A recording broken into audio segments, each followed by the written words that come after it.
Aujourd'hui, je viens avec un exercice super intéressant. On nous demande de simplifier arc cosinus de 1 moins x au carré divisé par 1 plus x au carré. Et pour cela, je viens avec deux différentes méthodes. La première méthode se base principalement sur les dérivations et la seconde méthode, elle m'a été inspirée en fait par les substitutions trigonométriques qu'on fait. Restez avec moi jusqu'à la fin parce que cette vidéo est une pépite. À l'intérieur, vous allez découvrir beaucoup d'astuces et des formules intéressantes qu'on peut utiliser. Avant de présenter les deux méthodes, je vais présenter rapidement c'est quoi la fonction arc cosinus. La fonction arc cosinus, simplement, vous pouvez penser à la fonction cosinus pour cela. Lorsque j'ai cosinus de θ qui est égal à x, ceci veut dire simplement que θ lui-même est égal à arc cosinus de x. Et la fonction arc cosinus est définie sur l'intervalle moins 1, 1. Donc, x doit être dans cela. Et le θ, en fait, qu'on va obtenir sera dans 0 à pi. Donc, pour que cette valeur puisse être définie, il faut s'assurer que ce qui est dans le ventre de arc cosinus est bien sûr dans cet intervalle qui est là. Et en fait, ce qu'on va remarquer, c'est que peu importe la valeur de x que nous allons choisir, ceci va se retrouver dans cet intervalle. En d'autres termes, c'est que notre valeur qui est là, en fait, est définie. Ensuite, lorsqu'on va parler de dérivabilité, peut-être qu'il peut y avoir des problèmes aux bornes en fait, de notre intervalle ici. Je ne vais pas aller dans les détails par rapport à l'ensemble de définitions et l'ensemble de dérivabilité. Vous pouvez vous amuser à le faire. Cependant, vous allez simplement remarquer que l'ensemble de dérivabilité en fait sera R étoile. Donc, il ne faut juste pas que la valeur de x soit égale à 0. Maintenant qu'on a parlé de arc cosinus, concentrons-nous sur comment est-ce que nous pouvons simplifier cela. Et pour cela, on va commencer avec la première méthode. Donc, la première méthode, comme je disais, elle va se baser en fait sur la dérivée. Donc, ce que nous allons faire simplement, c'est qu'on va supposer que nous avons une fonction f de x ici qui est égale à arc cosinus de 1 moins x au carré divisé par 1 plus x au carré. Et puis, on va faire la dérivée pour voir ce que ça nous donne. Donc, pour rappel rapidement, la fonction arc cosinus, sa dérivée, ça fait quoi? Ça fait simplement moins 1 divisé par racine carrée de 1 moins x au carré. Et lorsque j'ai plutôt une fonction ici au lieu de x, c'est-à-dire si j'ai arc cosinus d'une fonction u de x, la dérivée va nous donner quoi? Bien sûr, je ne suis pas très rigoureux dans ma manière d'écrire la dérivée comme ça, mais comprenez que c'est simplement pour aller rapidement. Donc ici, lorsque je fais la dérivée de arc cosinus de u de x, la dérivée va me donner moins u' de x divisé par racine carrée de 1 moins u de x. Donc c'est ce que nous allons faire ici, où u, c'est cette fonction qui est là. Donc je vais me concentrer d'abord sur u' de x.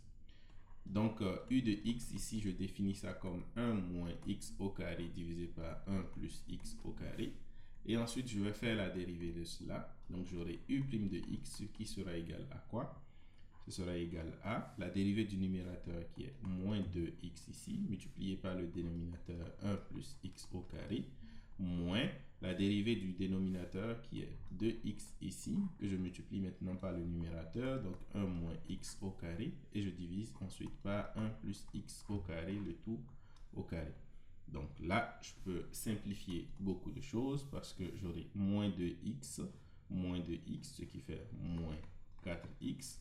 Ensuite, j'aurai quoi? Moins 2x à la puissance 3 plus 2x à la puissance 3, ce qui disparaît. Donc, je divise cela par 1 plus x au carré, le tout au carré. J'ai la dérivée de u. Ensuite, je veux trouver la dérivée de f. Donc, j'ai f' de x qui sera égal à quoi? Simplement 4x divisé par 1 plus x au carré, le tout au carré, divisé ensuite par racine carrée de 1 moins u de x ici, qui est 1 moins x au carré divisé par 1 plus x au carré. Donc, cela me donne quoi? Simplement 4x divisé par 1 plus x au carré, le tout au carré ici, multiplié par la racine carrée de quoi?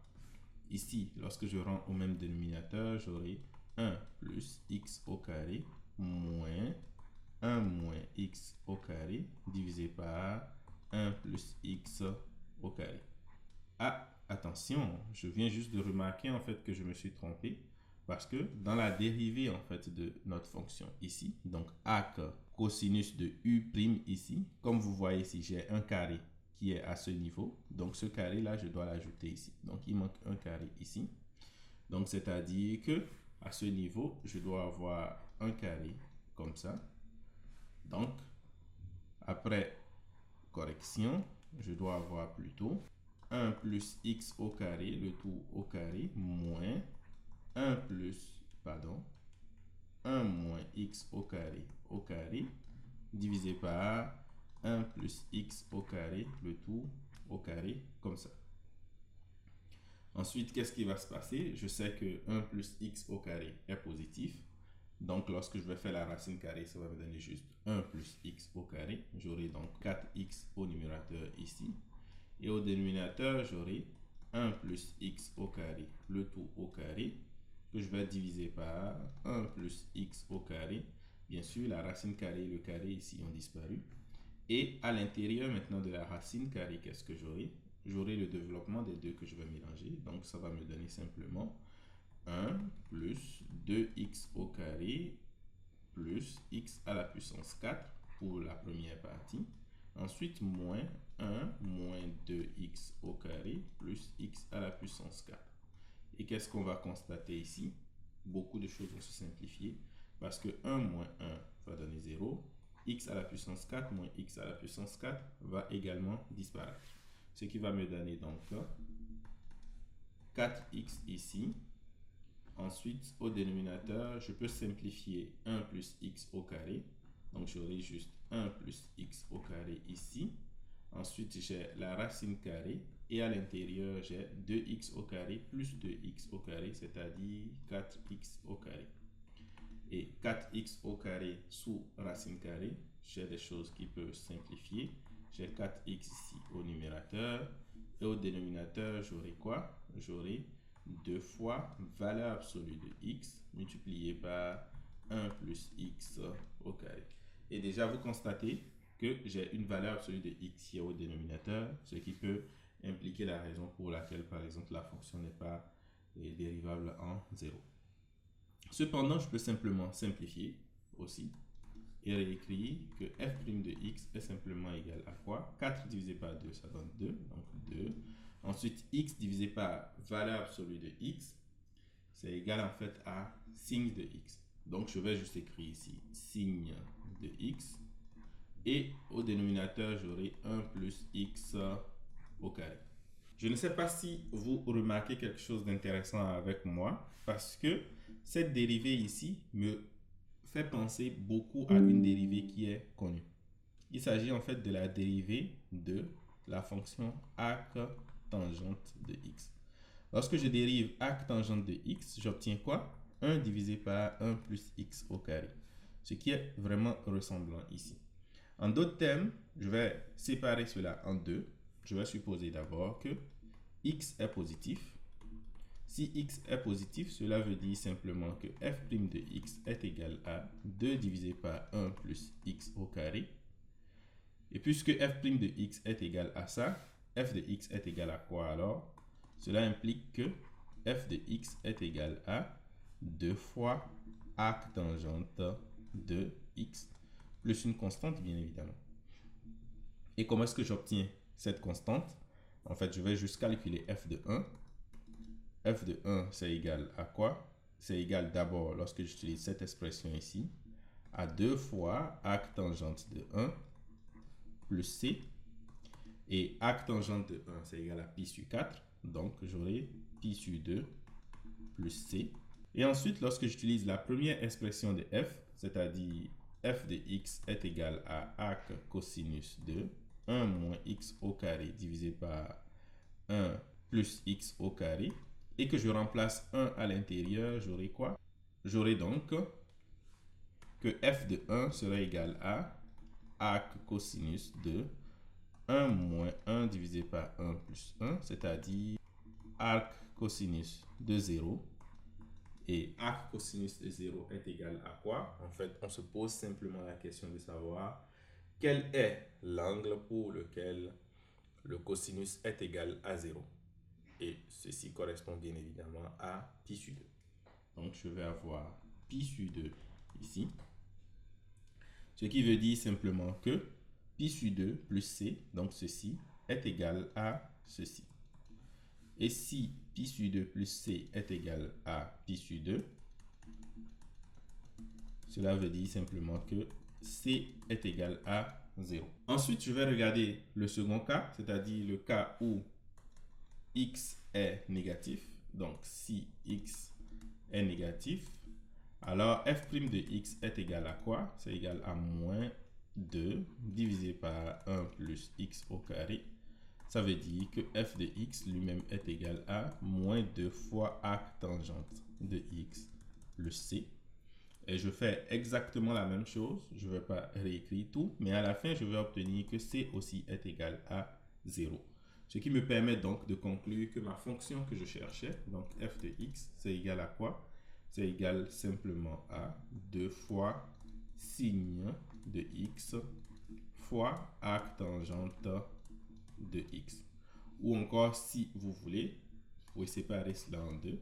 2 fois arc tangente de x si x est positif et moins 2 fois arc tangente de x si x est négatif.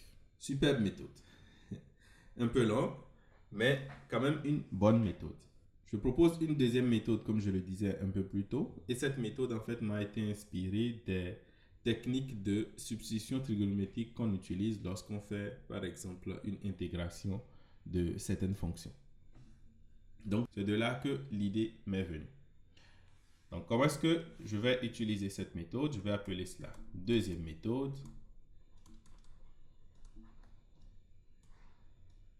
Juste avant de parler de la deuxième méthode, il ne faut pas oublier qu'il y a une possibilité en fait que x soit égal à 0. Et lorsque x sera égal à 0, en fait, on va voir qu'on aura exactement les mêmes valeurs pour les deux. La fonction est continue en 0. Donc, on peut juste prendre supérieur ou égal ou inférieur ou égal, comme on veut. Revenons maintenant à notre deuxième méthode. Donc, l'idée de la méthode, c'est quoi? C'est de se baser en fait sur un triangle rectangle. Donc, ici, ce que je cherche, je me rappelle de cela, c'est de calculer arc cosinus de 1 moins x au carré divisé par 1 plus x au carré. Donc, ce que je vais dire simplement que ceci est égal à θ. Et qu'est-ce que cela veut dire? Cela veut dire simplement que 1 moins x au carré divisé par 1 plus x au carré est égal à cosinus de θ. Et cosinus de θ, dans un triangle rectangle, c'est égal à quoi? Pour rappel, c'est égal simplement au côté adjacent divisé par l'hypoténuse. Donc, je vais faire un triangle rectangle ici. Je fais un triangle rectangle comme ça. Et je pose θ comme l'angle qui est à ce niveau. Ensuite, je me dis simplement que le côté adjacent, c'est ça qui est ici. Et l'hypoténuse, c'est ça qui est en bas. Donc, j'aurai quoi? Côté adjacent à θ, ici, c'est égal à 1 moins x au carré. Et l'hypoténuse, c'est 1 plus x au carré. Ensuite, je peux utiliser la propriété de Pythagore afin de pouvoir déterminer la valeur qui est ici. En faisant quoi? Je sais que cela est égal à racine carrée de 1 plus x au carré, le tout au carré, moins 1 moins x au carré, le tout au carré. Donc, je vais obtenir comme résultat quoi? Racine carrée de 1 plus 2x au carré plus x à la puissance 4 moins 1 moins 2x au carré plus x à la puissance 4. Et ici, beaucoup de choses se simplifient. 1 disparaît, x à la puissance 4 disparaît, ce qui me donne donc racine carrée de 2x au carré plus 2x au carré, c'est-à-dire 4x au carré, ou encore 2 fois valeur absolue de x. Donc ici, j'ai comme résultat 2 fois valeur absolue de x. Maintenant, vous allez me demander, d'accord, mais où est-ce que tu vas avec tout ça? En fait, je vais me baser simplement sur le calcul de la tangente de notre angle ici. Donc, si je calcule par exemple tangente de θ, c'est égal à quoi? En utilisant également le triangle rectangle, ce sera égal à côté opposé sur le côté adjacent. Donc, le côté opposé à θ ici, c'est quoi? C'est 2 valeur absolue de x. Et le côté adjacent, c'est 1 moins x au carré. Donc, j'obtiens que tangente de θ est égale à 2 valeur absolue de x divisé par 1 moins x au carré. Ensuite, quoi? Comment est-ce que j'obtiens le reste? En fait, avec cette expression-là, je pense à quelque chose de super intéressant. Parce qu'il ne faut pas oublier que j'ai une formule qui est bien connue. C'est la formule de tangente de 2a. Donc, tangente de 2a, c'est égal à quoi? C'est égal à 2 fois tangente de a divisé par 1 moins tangente de a au carré.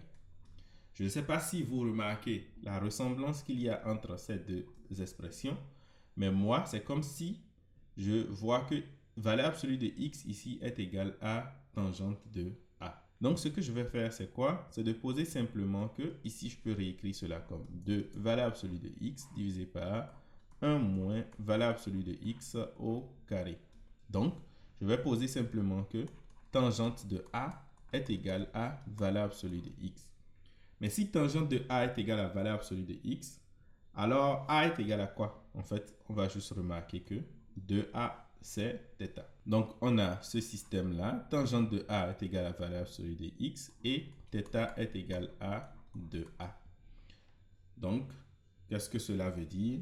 Cela veut dire simplement que a est égal à arc tangente de valeur absolue de x et a est aussi égal à θ divisé par 2.